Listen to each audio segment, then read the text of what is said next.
बहुत बहुत धन्यवाद। तो यहाँ पर नारद जी जो बता रहे हैं रजोगुण के कारण है। रजोगुण के कारण धन से जो है मद पैदा होता है। तो वास्तव में तो विशेष रूप से असत संग त्याग जो बताया गया, असत संग का त्याग। तो असत संग का मतलब यह है कि रजोगुण में तमोगुण में कोई व्यक्ति होता है तो इन सब चीज़ें अनर्थ उनके बढ़ जाते हैं। और ये जो कुबेर के पुत्र हैं, कुबेर सबसे ज़्यादा धनी है लेकिन बहुत बड़े भक्त हैं। उनके अंदर धन का वो मद नहीं है, वो बिल्कुल बहुत बड़े भक्त हैं। और कुबेर के पुत्र होने के बाद भी ये जो है धन के मद में इतने ज़्यादा मतलब अंधे हो गए हैं कि ये जो है बिल्कुल साधु का सत्कार भी नहीं कर पाते हैं। तो नारद जी इनको दरिद्र बनाते हैं। और दरिद्र कितना दरिद्र बनाते हैं? वृक्ष बनो तुम। तो वृक्ष सबसे ज़्यादा दरिद्र होता है, उसके पास कुछ भी नहीं है।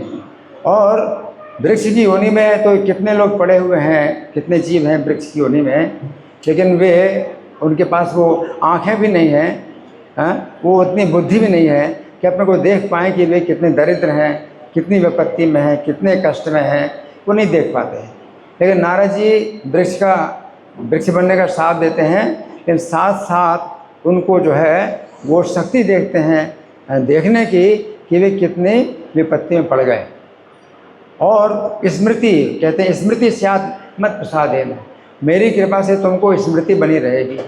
अब वृक्ष योनि में जो भी जाता है सब स्मृति नष्ट हो जाती, कोई भी स्मृति नहीं होती, कुछ भी याद नहीं रहता उसको। वैसे भी पशु पक्षी जितने भी उनको भी कुछ याद नहीं है।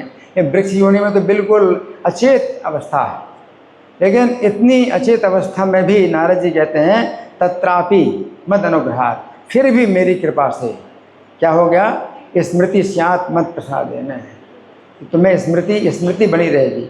तो देखिए वृक्ष की योनि में पड़े हुए भी ये जो है याद रखेंगे इस बात को कि इन्हें किस कारण से ये वृक्ष की योनि प्राप्त हुई है, इन्होंने क्या गलती की थी और किसने इनको ये जो है इस स्थिति में लाया, किसने डाला।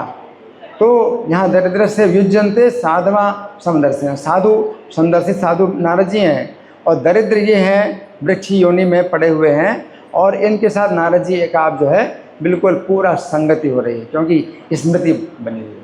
तो नारद जी की स्मृति बनी। अगर नारद जी का कोई चिंतन करता है तो कितना शुद्ध होगा? विशुद्ध्यति तत् आरात विशुद्ध्यति। तो 36,000 साल तक वृक्ष योनि में पड़े रहे और इसी घटना का ही चिंतन करते रहे कि हमने क्या गलती की थी और किस गलती के कारण नारद जी ने हमको किस अवस्था में डाला हुआ है और हम याद करें। अब इनकी तरस जो भौतिक भोगों की इच्छा है वो समाप्त हो गई और केवल नारद जी का चिंतन कर रहे हैं। तो यहाँ पर साधु युज्यन्ते कहा गया, दरिद्र के साथ जो है साधु क्या है? समागम करता है। तो साधु जो है उनके साथ में रहता है। तो इनके साथ में नारद जी समझिए 36,000 साल तक नारद जी रहे, क्योंकि इनके हृदय में वृक्ष की योनि में पड़े हुए नारद जी का ही चिंतन कर रहे हैं। तो साधु संग को उनको मतलब लगातार मिल रहा है और कोई दूसरा कार्य है ही नहीं। वृक्ष की योनि में केवल इसी बात का स्मरण कर रहे हैं, है ना। तो ये जो है मतलब बहुत बड़ी संपत्ति नारद जी ने दी। वृक्ष की योनि में भी उनको वो स्मृति, वो दृष्टि है उनको प्राप्त हुई कि हमने क्या गलती की, है ना। तो जैसे भरत महाराज थे तो उनको हरिण का शरीर प्राप्त हो गया। तो हरिण के शरीर में चूँकि उन्होंने भक्ति की थी, भजन किया था, हरिण के शरीर में उनकी चेतना वही रही कि मैं तो वही हूँ जिसने अपना घर परिवार छोड़ करके भगवान का भजन करने के लिए वन में आया और अब मैं हरिण कैसे बन गया, क्यों बन गया हरिण। तो वो सोचते अपनी गलती पर विचार करते रहे और इस तरह से अब आगे से मैं ऐसी गलती ना करूं। तो वो सोच रहे हैं कि मैं आगे से ऐसी गलती ना करूं। उसी प्रकार से प्रभुपाद भी जब गए तो कौन मिले उनको? हिप्पी लोग मिले जो दरिद्र हैं। तो वो हिप्पी लोग भी जो है क्या से दरिद्र थे, सड़कों में पड़े हैं, है ना, और बिल्कुल चथड़े कपड़े पहने हुए हैं, बिल्कुल मतलब दरिद्र। तो वो दरिद्र क्यों बने थे? वो दरिद्र बने थे शांति प्राप्त करने, असली शांति प्राप्त करने के लिए दरिद्र बने थे। और अब जो है इस असली शांति ढूंढ रहे थे गलत जगह पर, क्या? मांसाहार, व्यभिचार, जुआ, नशा। लेकिन फिर भी ढूंढ तो रहे थे सही चीज़। भगवान तो जानते हैं हृदय के अंदर कि हृदय के अंदर जो है ये असली चीज़ ढूंढ रहे हैं, हालांकि गलत जगह पर ढूंढ रहे हैं, तो भगवान ने सहायता की, प्रभुपाद से मिला दी और प्रभुपाद को भेजा वहाँ। तो यह है कि कोई व्यक्ति अगर असली शांति ढूंढना चाहता है, पाना चाहता है, तो हृदय में भगवान बैठे हैं, किसी साधु से मिला देते हैं।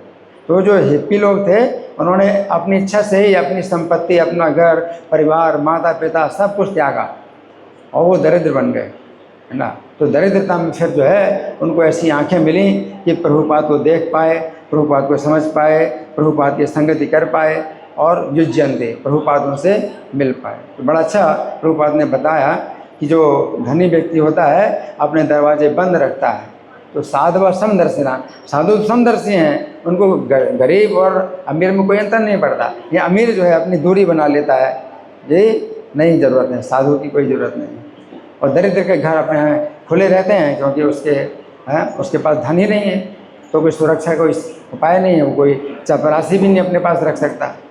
तो कोई भी व्यक्ति उसके पास आता है और दरिद्र होने के कारण उसको जो है लगता है कि भाई मैं दरिद्र क्यों बना, मेरे पिछले कुछ कर्म खराब थे इसलिए मैं दरिद्र बना, और ये साधु संत हैं अगर मुझे मिले हैं तो मुझे जो है कुछ सही रास्ता दिखाएंगे।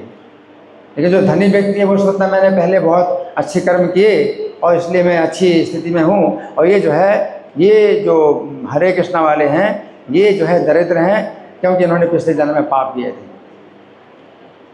ये जो कौरव, दुर्योधन, दुशासन अपने को क्या सोचते हैं, हम धनी हैं इसलिए हमने बहुत अच्छे कर्म किए, धर्मात्मा हैं, और पांडव लोग पापी हैं इसलिए इनको कष्ट मिल रहा है और उनको कष्ट दे रहे हैं, उनका जो है अन्याय कर रहे हैं, अत्याचार कर रहे हैं, ये पांडव लोग पापी हैं।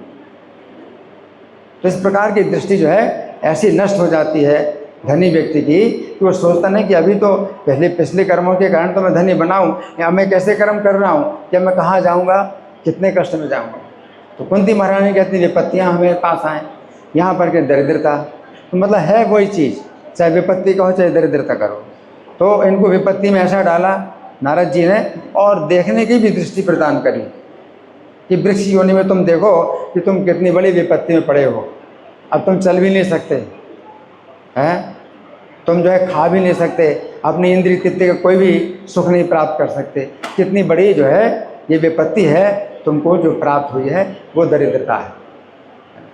ये जो है मतलब नारद जी की कृपा है कि स्मृति तुम्हें बनी रहे इस प्रकार की। हरे कृष्ण। भागवतम की जय। जगत